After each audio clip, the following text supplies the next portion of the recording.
Hello, friends. Welcome back to this episode of Test Those Breasts. I am your host, Jamie Vaughn. And today I am honored to have my guest, Tara Ehlert, on my show. Tara's cancer journey began 9 years ago when she was diagnosed with stage 2 breast cancer at 30 years old. She had a mastectomy on her left breast, chemotherapy, and was given hormone blockers, thinking she was cancer free. Fast forward to March of 2022, her cancer came back and had metastasized to her lymph nodes. This reoccurrence completely turned her world upside down. She quickly learned how important it was to be informed, educated, and most importantly, be her own advocate. Tara is a mother to 4 beautiful children, married to an amazing man, and truly enjoys her career as a medical billing payments specialist. I actually met Tara. We actually have never met in person, but our mutual friend, Natalie Stevenson from Cancer Community Clubhouse in Reno, Nevada, connected us because she saw this mutual understanding between the two of us that self advocacy and education was, on breast cancer was super, super important. So, welcome, Tara. I appreciate your being on the show, and I'm really thrilled that you're here to tell your story and have us, just kind of give some really important information out to my audience. How are you doing today? I'm doing good, Jamie. Thank you for having me. It's great to be here. Good. Well, I'm just really glad that you're part of the community who actually likes to help other people get through their diagnosis and help them understand things that you've learned that in hindsight that you've learned and things that have blown your mind, because I definitely have been through all of that, and that's again one of the reasons I started the podcast in the first place was number one, for as a healing mechanism for myself, which has absolutely been really good for, but also, and most importantly, is to help those other breast cancer patients out there. And a lot of the topics we talk about are not just about breast cancer, they're about any cancer and any kind of health issue that people have. But, of course, we had breast cancer, so that's really primarily, what we refer to. Mm. So I would love for you to share your story about your breast cancer and what your experience was, as well as the reoccurrence part. Okay. So I was diagnosed when I was 30 years old. I had actually found the lump myself. I was in the shower and I felt it while I was washing. And I was like, it felt like just a little marble sitting inside my breast. And I was like, that's not supposed to be there. So I felt totally healthy, no pain, nothing, just the lump. And got a biopsy. Of course, it was breast cancer, and they threw me into treatment. I had my mastectomy first, and then had my port placement, and then started chemotherapy. And I did chemo for a year. I did the real heavy chemo that they call the Red Devil for about 6 months, and then 6 months. The last 6 months was the lighter chemo. And then I was put on the hormone blockers, and I was in New York at this time. And when I had finished up with treatment, I was in the middle of reconstruction as well, but I was in the process of moving back to Nevada. So before I left New York, my oncologist in New York told me, hey, when you get to Nevada, see about this shot, because back then, 9 years ago, this shot to stop your period was new. And he was like, see if you can talk to someone about possibly doing that. So I had all these plans to do that, to finish up my reconstruction. And I moved back here to Nevada and found an oncologist in the local area. And he didn't feel that I needed the shot, told me to go ahead and come off of my hormone blockers. And I was being checked I think it was every 6 months I was getting blood work drawn. And then I kind of stopped doing that. I can't really say why. I think I was in between insurances. I was, marrying my husband. So we had joining insurance. And so I was going to get on his insurance. So I was kind of in flux with that. And then fast forward to March of last year, and I actually felt pain here, and I started to feel around, and I felt a lump in there, and I was like, well, that's strange. So I went ahead and went to my primary care doctor. He told me, given my history, he's like, I'm going to go ahead and refer you to an oncologist at Renown, because I had stopped seeing the other oncologist that I had first started seeing when I moved back. And so I went and saw the oncologist at Renown, and he had me do a biopsy. He had a biopsy done of it, and it was recurrence. And I have, there's a tumor here. There's a tumor underneath my armpit, and there's also a tumor in my chest wall, all in lymph nodes. So now I'm on Ibrance. I am on the hormone blocker, and I am getting the shot that stops my period. And so I've been in treatment for about a year and a half. All my tumors have shrunk tremendously. The medication seems to be working very well. I get scanned, PET scans about every 6 months, and I'm stable right now. Last that I Good. had spoken to him, I was stable. They're not shrinking anymore, but they're not getting any bigger. They're just kind of staying where they are. So, Okay. And I'm assuming, you know, that your oncologist that you're seeing right now is somebody that you trust and oh yeah, is a better experience. And we'll talk about that in a little bit. yes. Um, OncoScore, what is that? I knew nothing about it. I knew nothing about it when I was first diagnosed. I honestly just learned about it maybe a few months ago from seeing it on Facebook, what it was. Okay. And I've just never heard of it until you. oh, wow. Yeah. So Yeah. apparently it's supposed to be some kind of test that they do to see what your risk is for recurrence. I'm not totally sure how it works. I don't know how they do it, but there's like a certain percentage, and that tells you your risk of recurrence. And it's interesting that you've never heard of it either. Yeah. hmm So where do you who do you ask? Your oncologist to I'm do assuming probably your o- oncologist.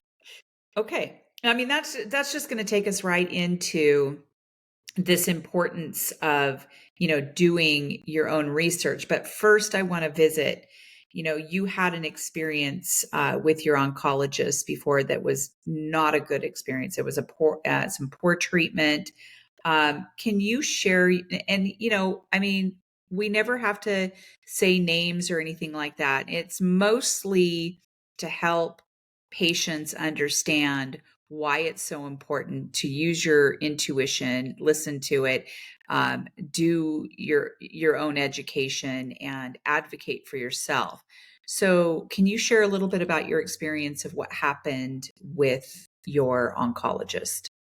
So when I had, like I said, first moved back to Nevada, I was seeing an oncologist, and he's in the Carson City area.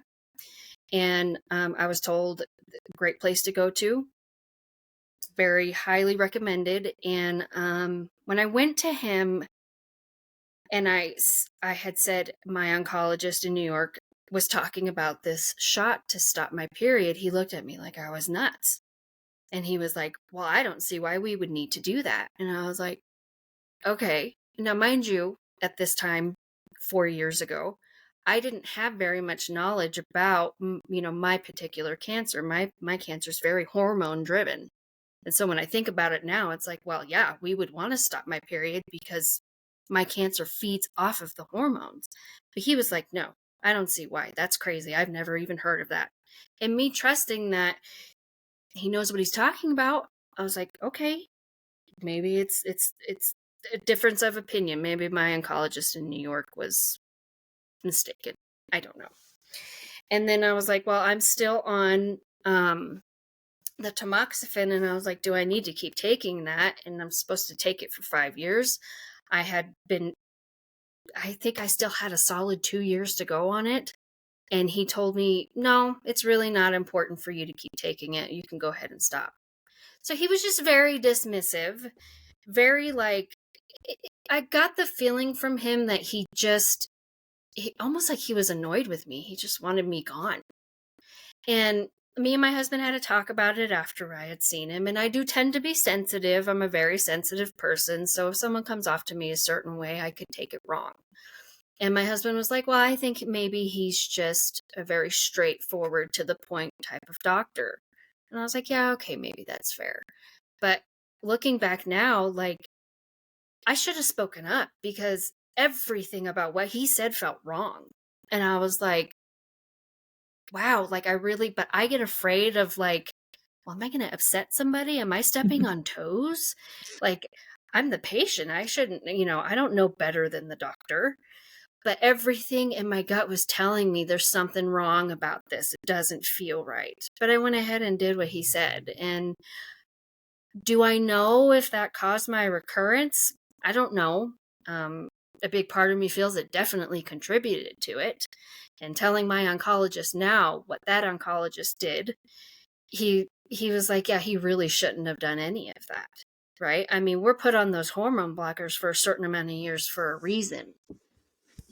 And for a doctor to say, oh, it's okay to come off of it 2 years early, it's just crazy. So I went into this appointment thinking this guy was like the cream of the crop because of how highly they speak of the center. And honestly, I think it completely fucked me. It absolutely did. So given that information, and in hindsight, because I have a lot of in hindsight situations myself, how important, Tara, is it for people to get a second opinion? Oh my gosh. Oh, just so important. And so, like, justified. Absolutely. Like, I think so many of us, we talk ourselves out of it because we think the doctor knows all. And Yeah. that's not always true. And I think it's so important to get a second opinion because you really need to know your options too. And feeling like, oh, well, God, I'm going to upset somebody, or, this person's going to judge me. This doctor's going to think bad of me, or, no, none of that matters, because it's all about you making sure that you're taking care of yourself. Who gives a shit what other people think? Yeah. I've interviewed quite a few people, like surgeons and other doctors and so forth. And one of the things that I learned from a surgeon that I interviewed was this thing about shared decision making.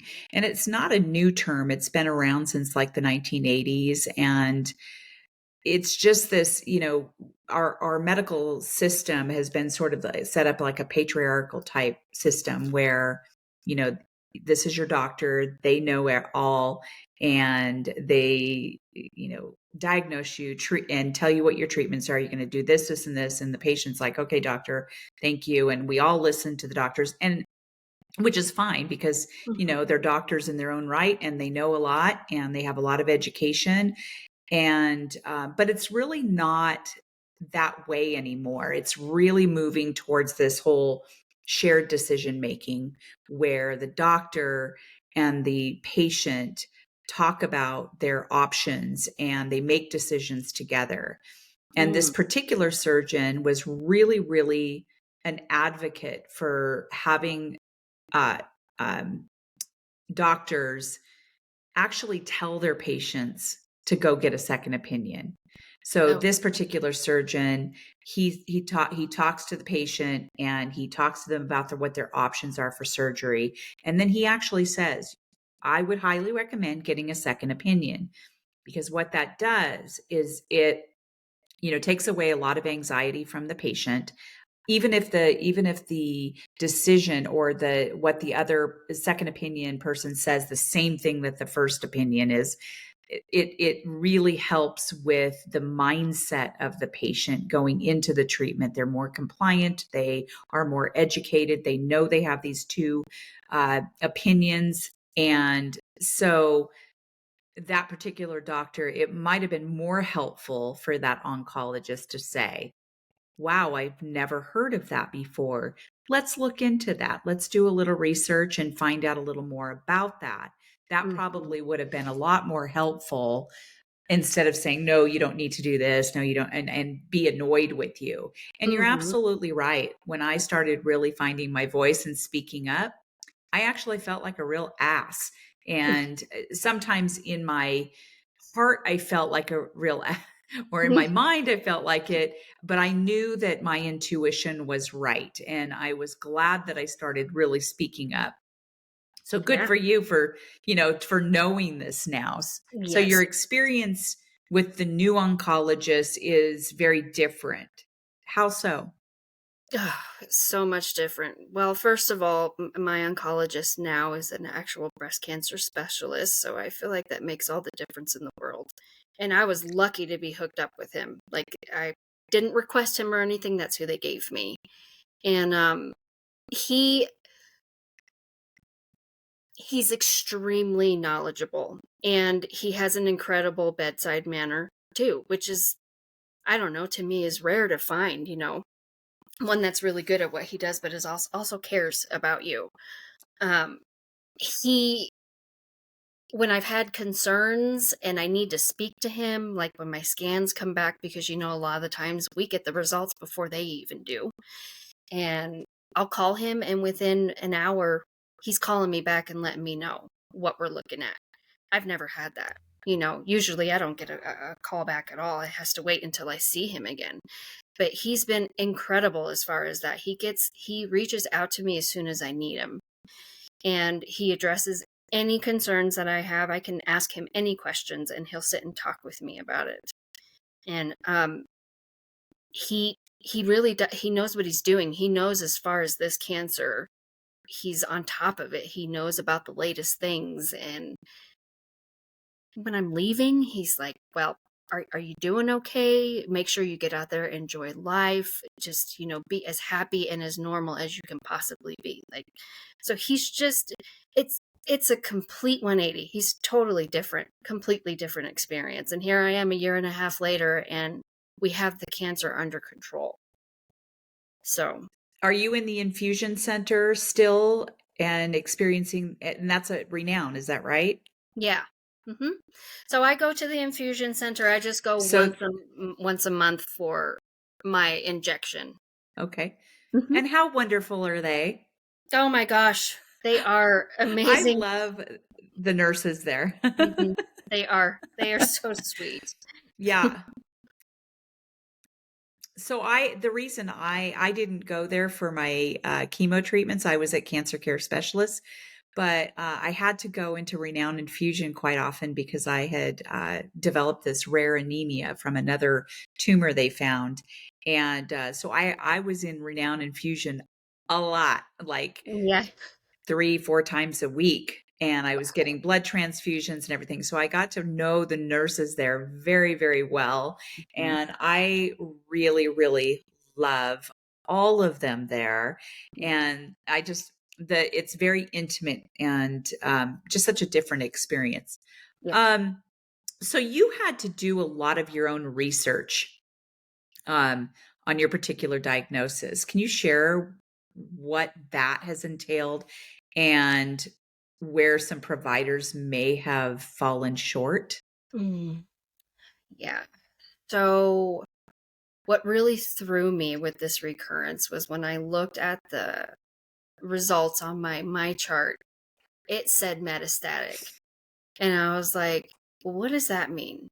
So I did what most of us do. I got on Google. Bad idea. Super, super bad idea, because as soon as you put metastatic into a Google search Super bar, bad. oh gosh, you're in the coffin, dead, done.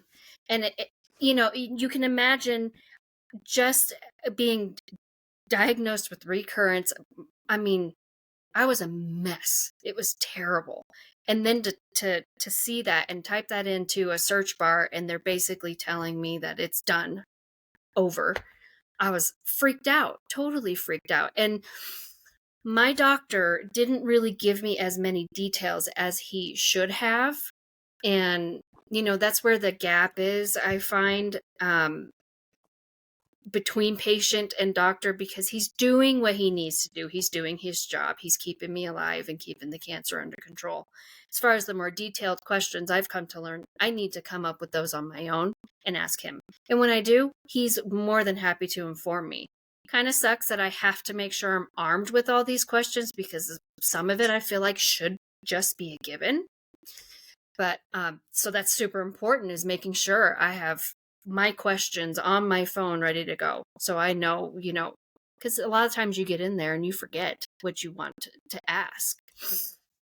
So metastatic, I've come to learn, is like, I don't know if every medical office or hospital uses the term metastatic the way that Renown does, but they say metastatic because it has gone outside of my breast.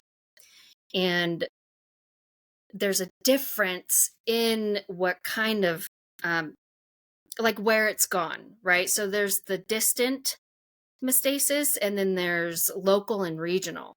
And I found all of this out through my own research. I got a book on Amazon.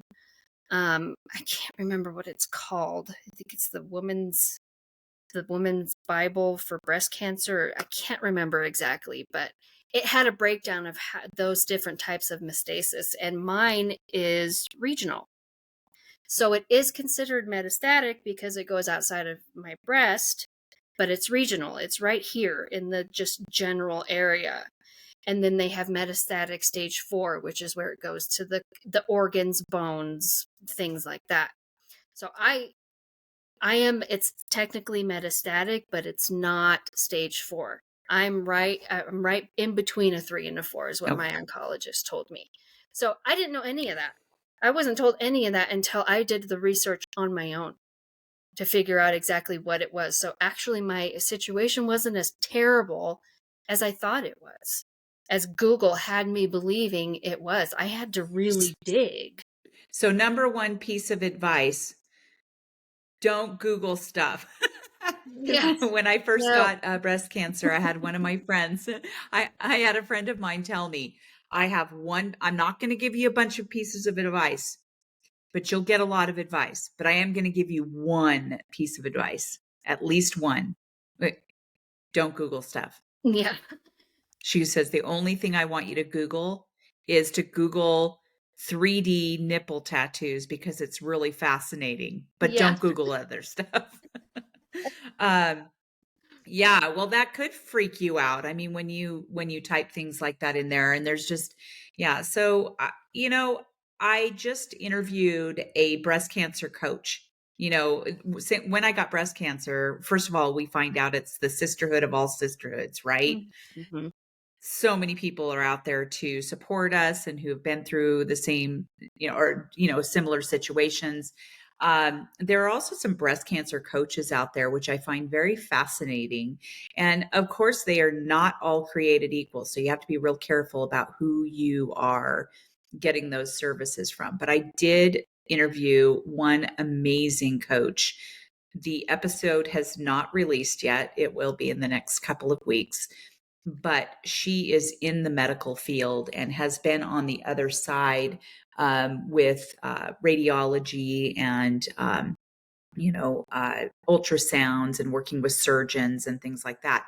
And her biggest thing is self-advocacy and helping patients break down what those records are saying, because sometimes when we read things on those records, we don't know what it means, and we go Google, what does this mean, right? So that's Mm-hmm. exactly what happened to you, and her whole goal is to help people feel okay, like this is what it means, these are the differences. So to my audience, if you are newly diagnosed or you know somebody who is newly diagnosed, definitely have them listen to podcasts and things like that, but also reach out and maybe find a breast cancer coach, because those people are also non-biased, like they don't know you, and we can get advice from friends, and there's a lot of unhelpful pieces of advice also, but reaching out to someone who is very focused on making sure you get through your journey with breast cancer, helping you break things down, helping you read your results to something, connecting you to surgeons, connecting you to other options, or at least helping you understand those options, which I just find very fascinating. And I wish I would have had one, but I didn't. I tumbled through, Mm-hmm. did my own research, and became my own self advocate. And I'm a pretty big mouth. I'm a big mouth anyway, so I put it out there on Facebook. I've been very, very open about my journey, and that's how I process, and that's how I learn. So I know not everyone is like that, and that's totally okay.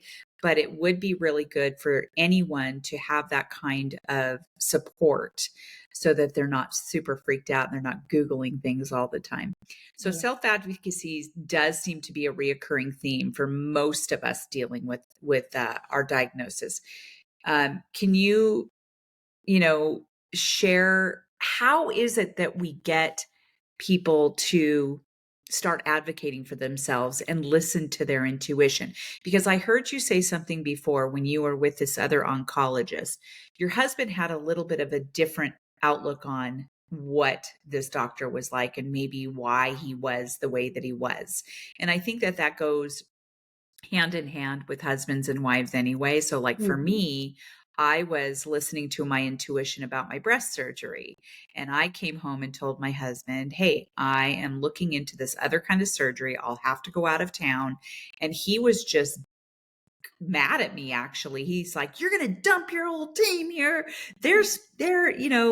You can't dump your whole team here. And I'm like, I'm not dumping my team here. I'm actually researching options for me. I don't want to have this kind of breast surgery. I would rather look into this kind of breast surgery.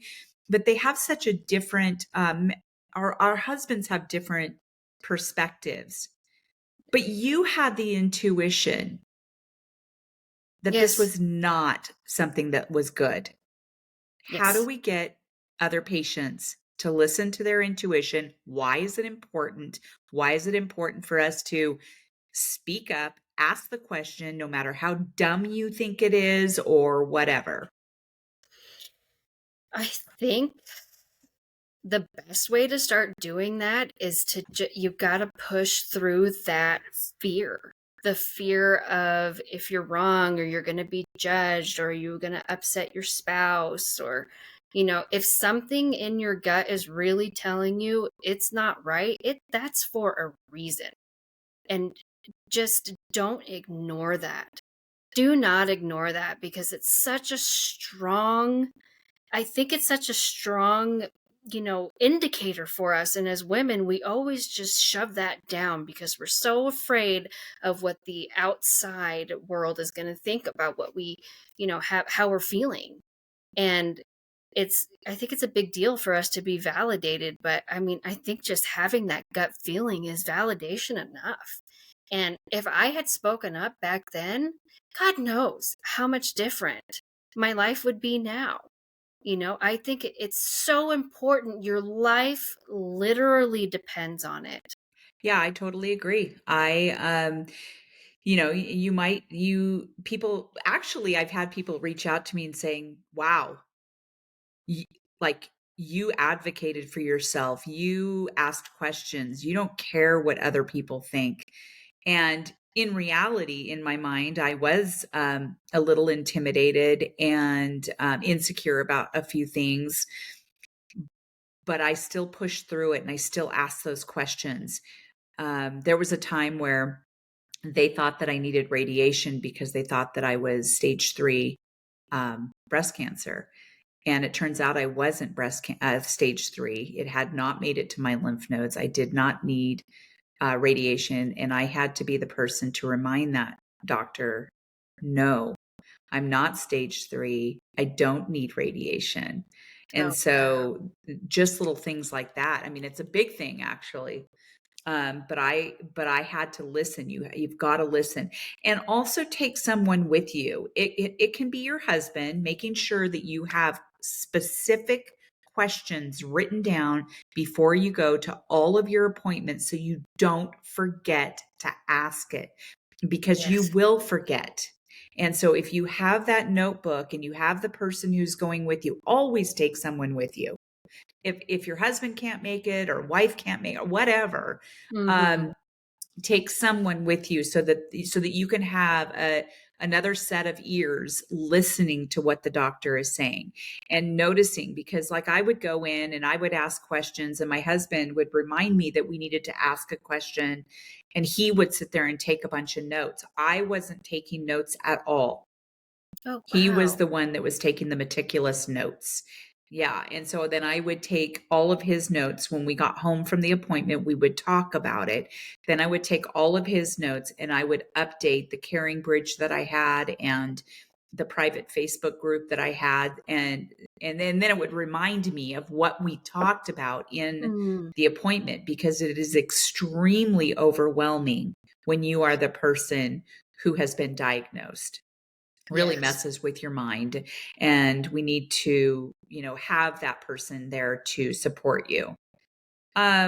So I want to ask you, and I want to make sure that I don't forget to ask you. I want to ask you about, um, you know, finding support, like your Cancer Community Clubhouse, and we'll talk about that in a minute. But first, I want to talk to you about private social media groups that we joined. So when I first was looking at getting into support groups, I actually had one friend tell me, she got onto some private groups on Facebook, and she promptly got back out because some of the groups were super depressing to her and she could not handle it. She was just like, I can't do this. And so that private Facebook group, whatever you find and join, you have to decide whether that's going to be good for your mental health.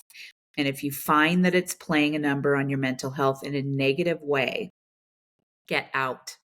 Get out of Mhm. there and find something else, because there is a lot of support out there. You just have to find the right groups to go into. And sure enough, I got into a couple of groups and I promptly got right back out. So you have some experience with private social media groups. What have you joined? What have you noticed? And how would you classify or characterize, just how would you characterize your experience with that? Well, it's interesting because, I had the opposite experience of your friend.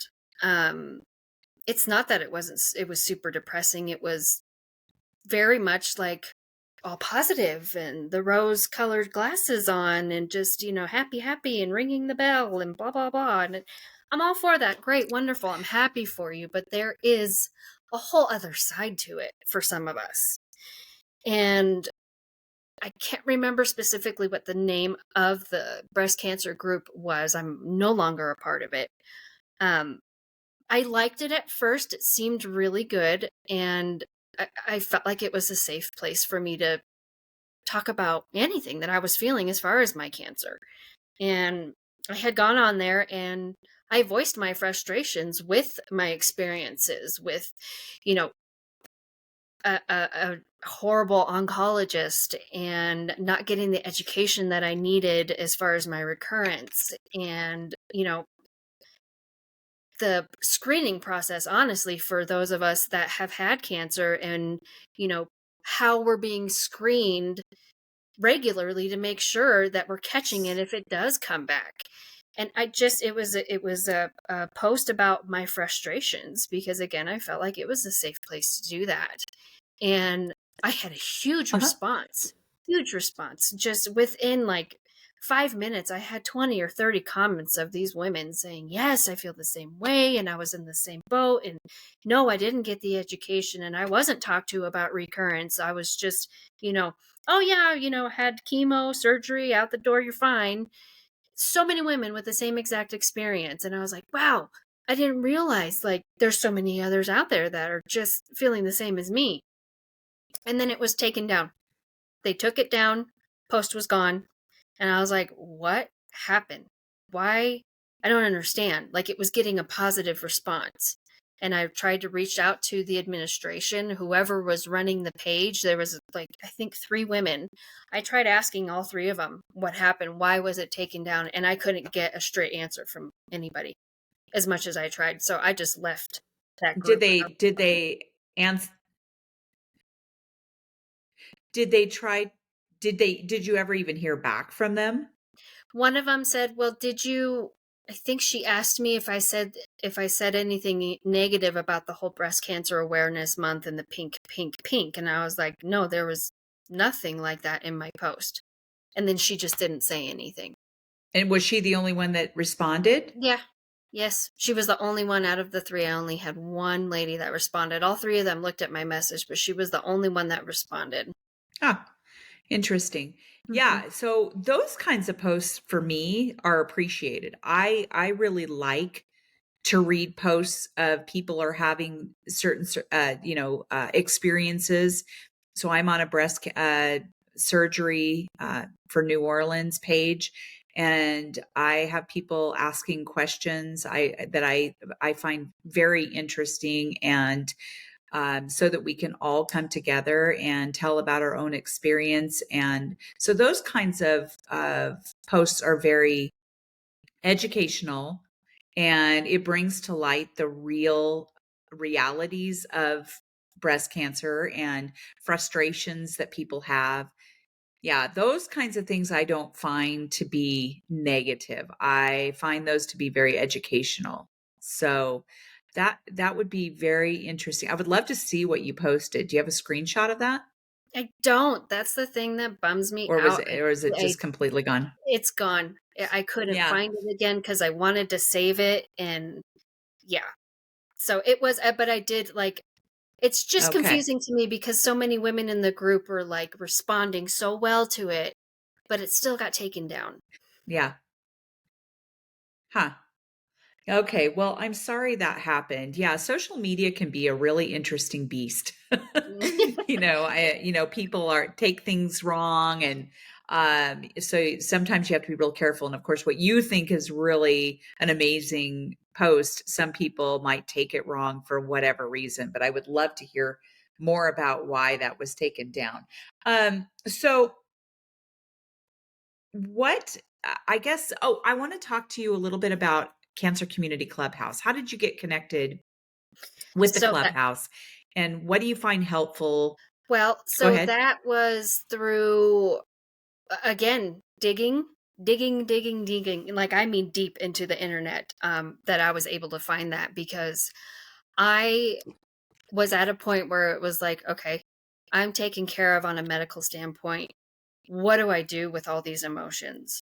And so I Googled support groups, and I couldn't really find anything.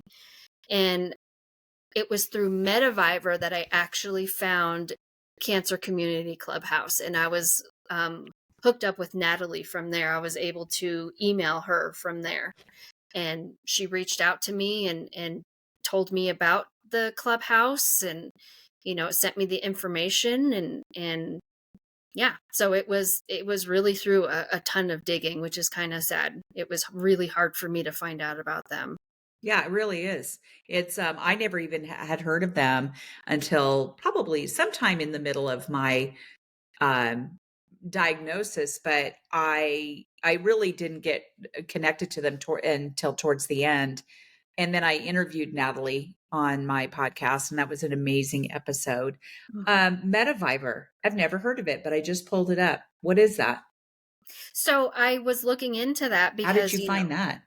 well, because, in my diagnosis, they said metastatic. So I was able to come across that. Metaviver was one thing that did pop up. I think it's more geared towards women that have metastatic breast cancer. They're pretty amazing. It's been a while since I've been on their page, but Natalie is connected with that page. She's on there. The information about Cancer Community Clubhouse is on there. They're a pretty amazing resource for women that are facing metastatic breast cancer. Okay, looks like a great website. Maybe we Mhm. can put that in our show notes so that other people can go to that. You have some resources. One being Cancer Community Clubhouse. What else can you share with us, and how can people reach you? Um, so it's just amazing. It really is. It's been a lifesaver for me. They it's just really what you need outside of having doctors. It's somewhere to go to put all your emotions and be around other people that know exactly what you're going through. And they do the crafting once a month, and there's coffee gatherings, and I actually went to a yoga and coffee thing not too long ago. That was super neat. And the person that ran the yoga class was actually a breast cancer survivor as well. So it's a Tiffany way. Johnson. Yes, yes, I loved her. It was a very neat experience. So, um, it's awesome. I've taken my kids with me before to the crafting Saturdays. Like they're very open and welcome and warm, and it's a good environment to be in. Um, and if anyone wants to reach out to Yeah. me about it, I mean, I'm on Facebook, I'm on Instagram. I'm totally open to that. Well, if you can put your social media handles in the contact information, I'll make sure that that makes it onto the show notes, and also Cancer Community Clubhouse. Yeah, those Tiffany Johnson and I actually have been supporting each other all through our breast cancer patient our diagnosis. And I used to work with her husband, and that's how I originally met her. And she is phenomenal, and I love what she's taken this journey and is being very helpful to other newly diagnosed patients, and very much involved in Cancer Community Clubhouse. You also have Moms on the Run. That is something we've had in our community for quite some time. How are you involved with that? Well, I had a breakfast with Natalie, and she was telling me about them. I had seen them. I follow them on social media. But beyond that, not very much. I wasn't sure what they were about. And then she explained to me that they help women that have female specific cancers. And so I know that kind of limits it, but I think it's good for women to know about because they help women who are having financial hardships. And I know for me, the first time I was diagnosed, I was in a position where my financial situation was awful and I didn't have very much help. So something like Moms on the Run is huge because they'll help you with your house payment, car payment, you know, I think she said they'll even help with like groceries and things like that, like utility bills. Like, wow, if I had had that when I was first diagnosed, that would have been a huge weight lifted off of my shoulders. So they pay for things that are vital for us to Yeah. have. Yes, and those donations come from the community. Last year on my birthday, that was my you know how you can do those Facebook fundraisers for your birthday. That Yeah, Moms yeah. on the Run was that one for me last year. This year, my fundraiser was for Cancer Community Clubhouse. Hmm. Yeah. And so that was I really like those donation things. So Moms on the Run, yeah.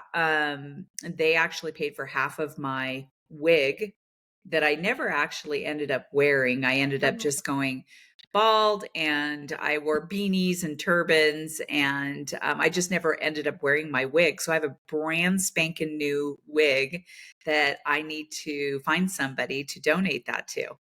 Yeah. how So neat. yeah, That they're is so they that and I mean, and not a lot of people know about these resources. So sometimes when, you go into the oncologist and they hand you a big huge packet and you're like super overwhelmed, and I don't yeah. even think I read any of that packet. And so They do have nurse navigators. I know they have one at Renown where you can Mhm. reach out and ask them questions, and that's very helpful. And I know they got a new one at Cancer Community or Cancer Care Specialists. They got a new navigator, which is really great. And then we also have Nevada Cancer Coalition, and that is Mm, a really good resource as well. yes. So it's just a matter of asking the right questions, looking in the right places to find those support groups. But Cancer Community Clubhouse is just, some people are like, yeah, I don't need that kind of support. I'm not a support group kind of person or whatever. Mhm. But then they end up going and meeting the most amazing people. And my piece of advice to people is to find that community, because sometimes when we are hanging out with our friends or our family, they don't get it. They just don't get it. And so to Nope. have that community is so important for you to be able to connect to and talk to people, even if it's just to a couple of people. You find that connectedness. And so what major piece of advice, as we wrap this episode up, do you have for women who have been newly diagnosed with breast cancer? My biggest piece of advice, first of all, it's okay. It's gonna be okay, and you're gonna be okay. Um, Secondly, please speak up. Speak up. Let your voice be heard. Any questions, ask them. They're not stupid. No, none of them are. I think any question you have to ask is valid. I think the stupid thing to do, honestly, is to stay quiet. Um, and just I I think the emotional support is just as important as the medical treatment that you're getting. It goes hand in hand, because if you're not right here, it's going to affect your body. Um, and yeah, I would really just say, like, try to stay away from that doom and gloom place, because it's a black hole. It'll suck you right in, and you'll get stuck there. And it's not a healthy place to be. And I was stuck there until I found a Cancer Community Clubhouse and until I got myself into therapy. That's another thing I recommend, is going and talking to a therapist that deals with cancer patients. Yeah, great advice. I was stuck there for a while before I started my chemo, and I was scared. I was scared of the place that I was in, and I knew that if I didn't get myself out of that place, it was not going to go over well at all. So I Mhm. took the bull by the horns, if you will, reached out to a therapist on Facebook, and he lives in Australia. He's a three-time cancer survivor, Wow. and the reason he's cancer free today is because he finally figured out that he needed to be right up in his head and mentally. And because he was only focusing on the physical treatment, as far as chemo and all those things. Mhm. And that wasn't enough. He needed to make sure that he was taking care of his emotional well-being. And so now he is a therapist for other this hand that reached down into the whole darkness hole that I was in and pulled me out of it.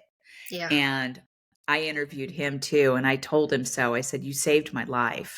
Mhm. And then I was able to move forward and get through the rest of it, even though it's still an emotional, crazy tumble through it.